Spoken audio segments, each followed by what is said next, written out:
Assalamualaikum warahmatullahi wabarakatuh. Apa kabar semuanya para sahabat Ngupi Film dimanapun kalian berada. Semoga kalian sehat selalu, dilancarkan urusannya dan ditambahkan rezekinya. Amin ya robbal alamin. Baiklah, pada kesempatan kali ini izinkan saya untuk membahas sebuah film yang berasal dari India. Tepatnya berasal dari daerah Telugu yang berjudul Sarileru Nekavaru. Dan ini adalah video perdana saya dalam review film. Jika ada salah kata nantinya saya mohon maaf dan mohon beri masukan di kolom komentar. Baiklah, agar tidak berlama-lama, mari kita masuk ke alur ceritanya.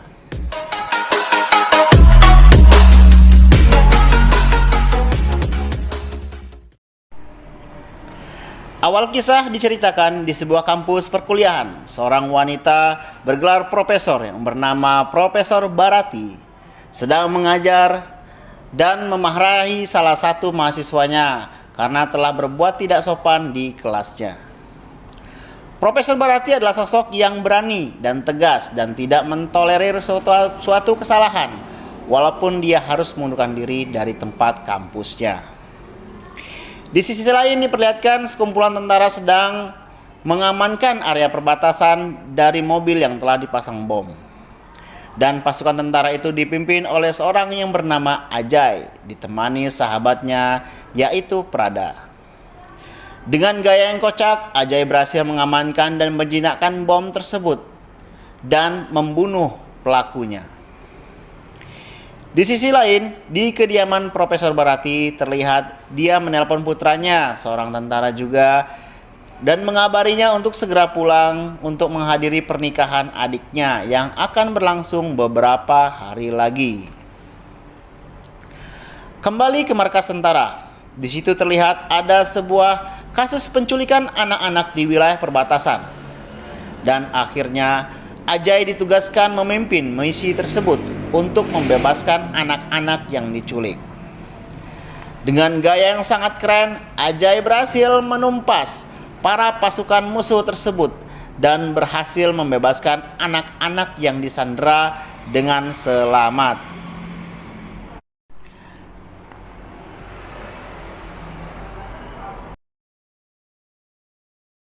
Pada saat terjadi penyelamatan tersebut, ada salah satu tentara yang terluka yang bernama Ajay. Ajay adalah anak dari Profesor Ibu Bharati yang berada di awal film tadi. Di sisi lain, di sebuah daerah terdapat sebuah menteri yang terkenal kejam dan sadis yang semena-mena meneror warganya. Dia adalah Menteri Narendra. Di sisi lain, pada saat kepergian Ajay dan kawannya Prada di stasiun kereta api, dia bertemu dengan sesosok gadis. Sebut saja namanya Puja. Puja adalah seorang gadis baik yang saat itu akan lari dari perjodohan yang dilakukan oleh ayahnya. Dan di saat pertemuan pertama tersebut, Puja akhirnya mulai mencintai Ajay dan memberitahukan kepada ayahnya jika dia menolak perjodohan tersebut dan ingin menikah dengan Ajay.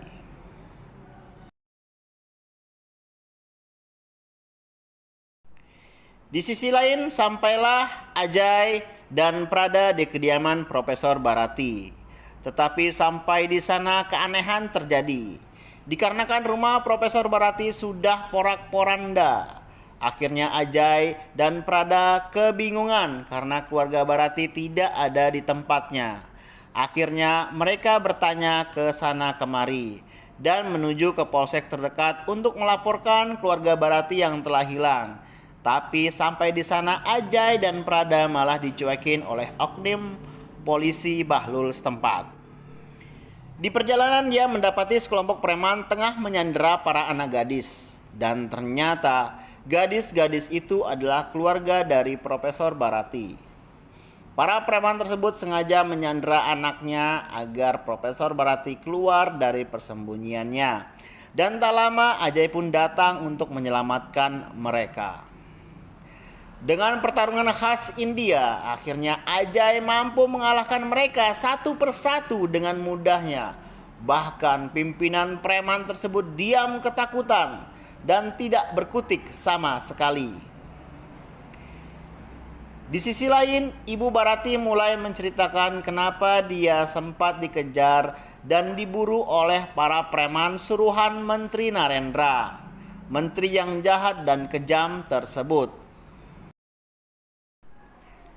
Bahwa pada saat itu terjadi kasus pembunuhan kepada anggota calon keluarga pengantin anaknya, yang kasusnya dianggap sebagai kasus bunuh diri. Padahal kasus tersebut menurut Profesor Barati adalah kasus pembunuhan. Mulailah saat itu Ibu Barati bertanya kepada dokter yang menangani kasus tersebut, yang telah membuat laporan palsu yang menyatakan bahwa kasus itu adalah murni bunuh diri, padahal itu adalah pembunuhan. Akan tetapi dokter tersebut malah diam saja. Kemudian Ibu Barati juga melaporkan kepada polsek terdekat, tetapi tetap saja tidak ditanggapi.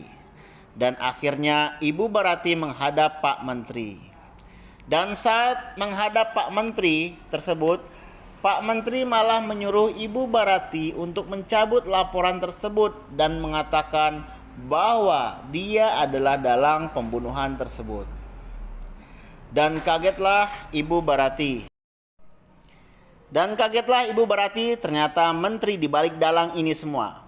Akhirnya dia melaporkan Pak Menteri dan mengajukan gugatan di persidangan. Dan di persidangan malah keluarga Barati dihancurkan oleh menteri tersebut. Dan sejak saat itulah dia dan keluarganya diburu untuk dibunuh karena sudah melawan menteri yang kejam tersebut. Mulai saat itu, Ajay bermaksud membantu Ibu Barati untuk menemukan keadilan. Mulailah dia mendatangi satu persatu, mulai dari polisi, pengacara, bahkan rektor yang memecat Ibu Barati mulai mendukungnya. Terakhir, barulah mereka menuju ke tempat kediaman Pak Menteri Narendra.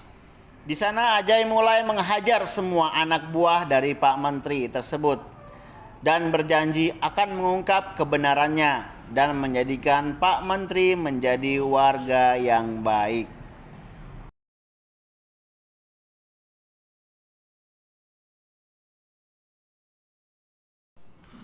Mulailah Ajay bersama rekan-rekannya untuk mengumpulkan bukti-bukti kejahatannya Pak Menteri. Dia mulai mendatangi satu persatu rumah korban dan mencari informasi yang sebenarnya. Bahwa di sana terdapat salah satu korban yang masih hidup dan memegang kunci sebenarnya terhadap kejahatan Pak Menteri Narendra. Setelah mendapatkan korban yang masih hidup dan mendengarkan kejadian sebenarnya, bahwa selama ini Pak Menteri dan anggotanya telah melakukan penipuan besar kepada masyarakat, yaitu sebesar 5.000 crore. Karena selama ini di mana uang tersebut disalurkan ke masyarakat ternyata tidak. Uang tersebut mengalir ke rekening menteri dan anggotanya dengan cara membuat ribuan akun palsu dan pemerintah pusat tidak mengetahuinya. Setelah itu, Ajay bersama kelompoknya mendatangi menteri dan ketua partainya untuk memberikan ancaman agar jangan sekali-kali untuk menyusahkan masyarakat dan menjadi pengkhianat negara, apalagi membantu menteri yang berkhianat.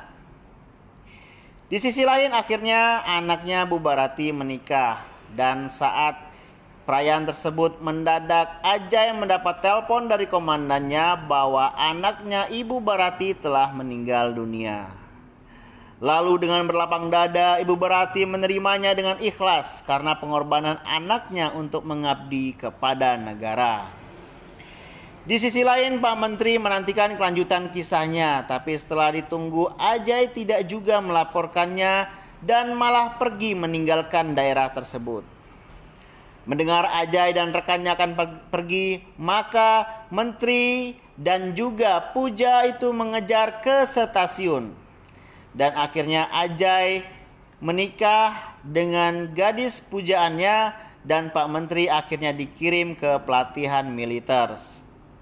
Selama 3 bulan kemudian Pak Menteri yang jahat berubah menjadi menteri yang baik dan dia menjadi penolong masyarakatnya. Habis. Pesan yang dapat diambil dari film ini adalah jangan jadikan kekuasaan sebagai alat tipu daya untuk menutupi keadilan dan kebenaran, karena keadilan dan kebenaran pasti akan selalu menang. Baiklah, sekian alur cerita kali ini. Jangan lupa untuk klik tombol subscribe agar dapat info untuk video-video selanjutnya. Wassalamualaikum warahmatullahi wabarakatuh. Bye-bye.